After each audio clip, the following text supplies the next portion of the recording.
द्वितीय अध्याय। देवताओं के तेज से देवी का प्रादुर्भाव और महिषासुर की सेना का वध। मध्यम चरित्र के विष्णु, ऋषि, महालक्ष्मी देवता, उष्णिक छंद, शाकंभरी शक्ति, दुर्गा बीज, वायु तत्व और यजुर्वेद स्वरूप हैं। श्री महालक्ष्मी की प्रसन्नता के लिए मध्यम चरित्र के पाठ में इनका विनियोग है। मैं कमल के आसन पर बैठी हूँ। प्रसन्न मुख वाली महिषासुर मर्दिनी भगवती महालक्ष्मी का भजन करती हूँ, जो अपने हाथों में अक्षय माला, फरसा, गदा, बाण, वज्र, पद्य, धनुष, कुंडिका, दंड, शक्ति, खड्ग, ढाल, शंख, घंटा, मधुपात्र, शूल, पात और चक्र धारण करती हैं। ऋषि कहते हैं, पूर्व काल में देवताओं और असुरों में पूरे 100 वर्षों तक घोर संग्राम हुआ था। उसमें असुरों का स्वामी महिषासुर था और देवताओं के नायक इंद्र थे। उस युद्ध में देवताओं की सेना महाबली असुरों से परास्त हो गई। संपूर्ण देवताओं को जीतकर महिषासुर इंद्र बन बैठा। तब पराजित देवता प्रजापति ब्रह्मा जी को आगे करके उस स्थान पर गए जहां भगवान शंकर और विष्णु जी विराजमान थे। देवताओं ने महिषासुर के पराक्रम तथा अपनी पराजय का यथावत वृत्तांत उन दोनों देवेश्वरों के सामने विस्तार पूर्वक कह सुनाया। वे बोले, भगवान, महिषासुर सूर्य, इंद्र, अग्नि, वायु, चंद्रमा, यम, वरुण तथा अन्य देवताओं के भी अधिकार छीनकर स्वयं ही सबका अधिष्ठाता बना बैठा है। उस दुरात्मा महिष ने समस्त देवताओं को स्वर्ग से निकाल दिया है। अब वे मनुष्यों की भांति पृथ्वी पर विचरते हैं। दैत्यों की यह सारी करतूत हमने आप लोगों से कह सुनाई। अब इस कष्टों का आप निवारण करिए। हम आपके शरण में आए हैं। उसके वध का कोई उपाय सोचिए। इस प्रकार देवताओं के वचन सुनकर भगवान विष्णु और शिव ने दैत्यों पर बड़ा क्रोध किया। उनकी बाहें तन गईं और मुख टेढ़ा हो गया। तब अत्यंत कोप में भरे हुए चक्रपाणी विष्णु के मुख से एक महान तेज प्रकट हुआ। इसी प्रकार ब्रह्मा, शंकर तथा इंद्र आदि अन्य देवताओं के शरीर से भी बड़ी भारी तेज निकला। वह सब मिलकर एक हो गया। महान तेज का वह पुंज जाज्वल्यमान पर्वत सा जान पड़ा। देवताओं ने देखा, वहां उसकी ज्वालाएं संपूर्ण दिशाओं में व्याप्त हो रही थी। संपूर्ण देवताओं के शरीर से प्रकट हुए उस तेज की कहीं तुलना नहीं थी। एकत्रित होने पर वह एक नारी के रूप में परिणित हो गया और अपने प्रकाश से तीनों लोकों में व्याप्त जान पड़ा। भगवान शंकर का जो तेज था, उससे उस देवी का मुख प्रकट हुआ। यमराज के तेज से उसके सिर में बाल निकल आए। श्री विष्णु भगवान के तेज से उसकी भुजाएं उत्पन्न हुई। चंद्रमा के तेज से दोनों स्तनों का और इंद्र के तेज से मध्य भाग का प्रादुर्भाव हुआ।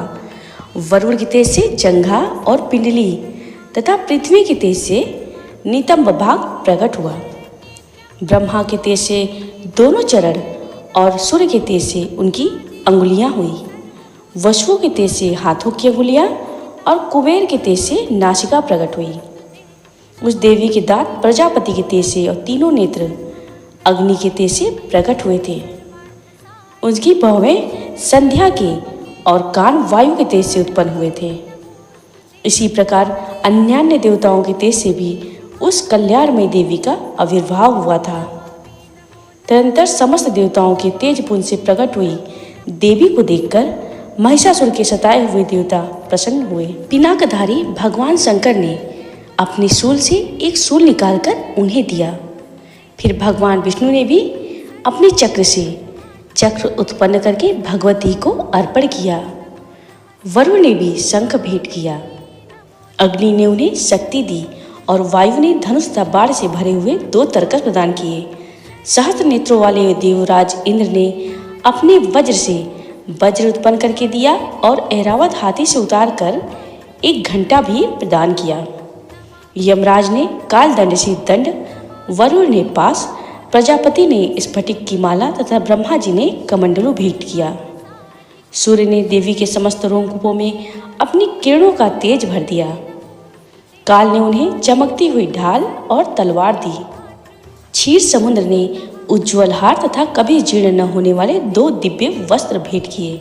साथ ही उन्होंने दिव्य चूड़ामणि, 2 कुंडल, कड़े, उज्ज्वल अर्धचंद्र, सब बाहुओं के लिए केयूर, दोनों चरणों के लिए निर्मल नुपुर, गले की सुंदर हसली और सब अंगुलियों में पहनने के लिए रत्नों की बनी अंगूठियां भी दी।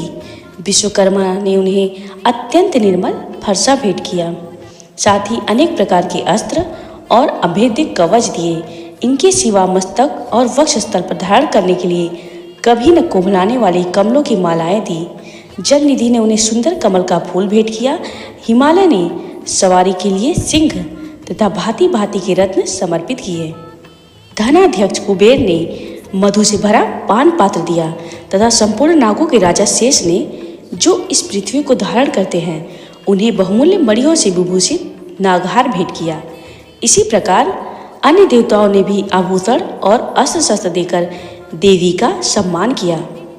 तत्पश्चात उन्होंने बारंबार अट्टहासपूर्वक उच्च स्वर से गर्जना की। उनके भयंकर नाद से संपूर्ण आकाश गूंज उठा। देवी का यह अत्यंत उच्च स्वर से किया हुआ सिंहनाद कहीं समा न सका। आकाश उसके सामने लघु प्रतीत होने लगा। उससे बड़े जोर की प्रतिध्वनि हुई, जिससे संपूर्ण विश्व में हलचल मच गई और समुद्र कांप उठे, पृथ्वी डोलने लगी और समस्त पर्वत हिलने लगे। उस समय देवताओं ने अत्यंत प्रसन्नता के साथ सिंहवाहिनी भवानी से कहा, देवी तुम्हारी जय हो। साथ ही महर्षियों ने भक्तिभाव से विनम्र होकर उनका स्तवन किया।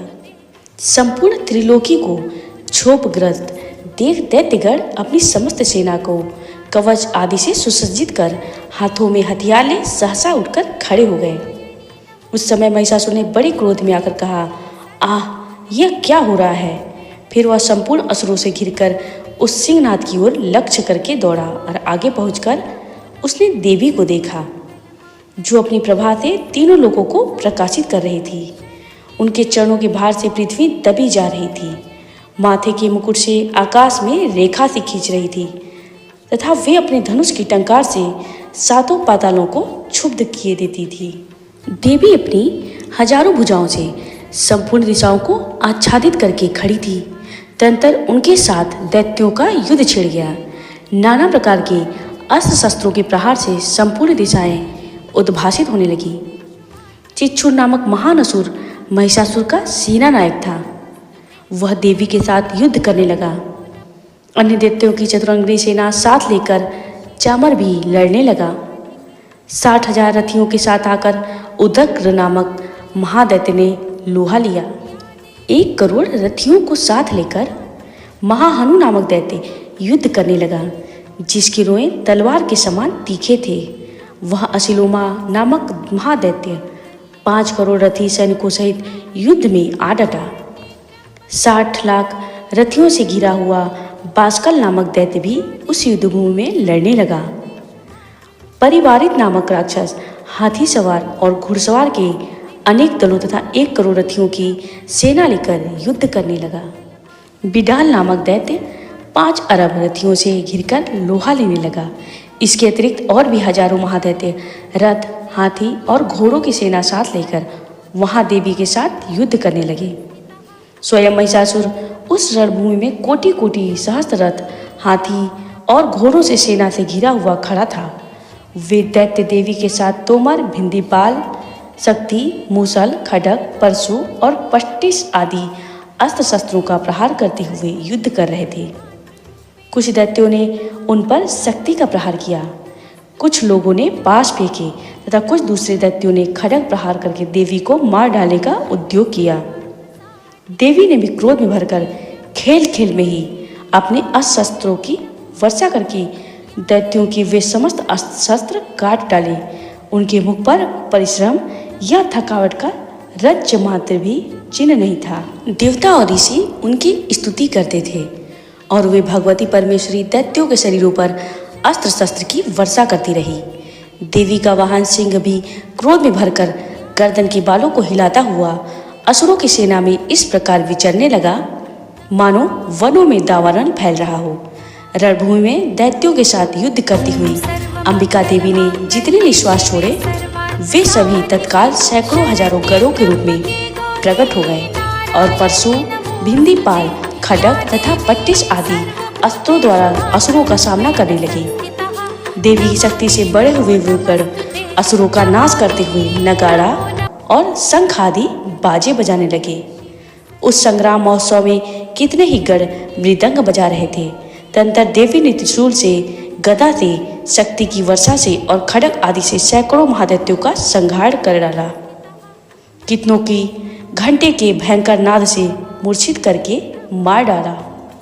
बहुतेरे दैत्यों को पास से बांधकर धरती पर घसीटा।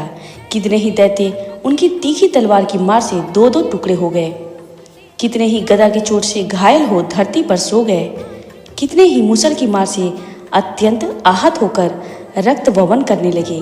कुछ दैत्य शूल से छाती फट जाने के कारण पृथ्वी पर ढेर हो गए। उस रणांगण में बाढ़ समूहों की वृष्टि से कितने ही असुरों की कमर टूट गई। बाज की तरह झपटने वाले देवपीड़क दैत्य अपने प्राणों से हाथ धोने लगे। किन्हीं की बाहें छिन्न भिन्न हो गई, कितनों की गर्दनें कट गई। कितने ही दैत्यों के मस्तक कट कट कर गिरने लगे। कुछ लोगों के शरीर मध्य भाग में ही विदीर्ण हो गए। कितने ही महादैत्य जांग कट जाने से पृथ्वी पर गिर पड़े। कितनों को ही देवी ने एक बाह, एक पैर और एक नेत्र वाले करके टुकड़ों में चीर डाला। कितने ही दैत्य मस्तक कट जाने पर कितने ही दैत्यगण गिरकर फिर उठ जाते और केवल धड़ के ही रूप में अच्छे अच्छे हथियार हाथ में ले देवी के साथ युद्ध करने लगते थे। दूसरे कबंध युद्ध के बाजों की लय पर नाचते थे। कितने ही बिना सिर के धड़ हाथों में खड्ग, शक्ति और इष्टि लिए दौड़ते थे तथा दूसरे दूसरे महादैत्य ठारो ठारो यह कहते हुए देवी को युद्ध के लिए ललकारते थे।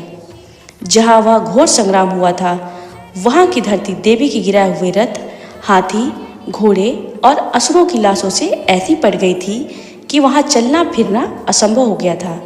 दैत्यों की सेना में हाथी, घोड़े और असुरों के शरीर से इतनी अधिक मात्रा में रक्तपात हुआ था कि थोड़ी ही देर में वहाँ खून की बड़ी बड़ी नदियाँ बहने लगी। जगदम्बा ने असुरों की विशाल सेना को क्षण भर में नष्ट कर दिया। ठीक उसी तरह जैसे तीर और काठ के भारी ढेर को आग कुछ ही क्षणों में भस्म कर देती है। और वह सिंह भी गर्दन के बालों को हिला हिलाकर जोर जोर से गर्जना करता हुआ दैत्यों के शरीरों से मानो उनके प्राण चुन लेता था। वहाँ देवी के गणों ने भी उन महादैत्यों के साथ ऐसा युद्ध किया जिससे आकाश में खड़े हुए देवतागण उन पर बहुत संतुष्ट हुए और फूल बरसाने लगे।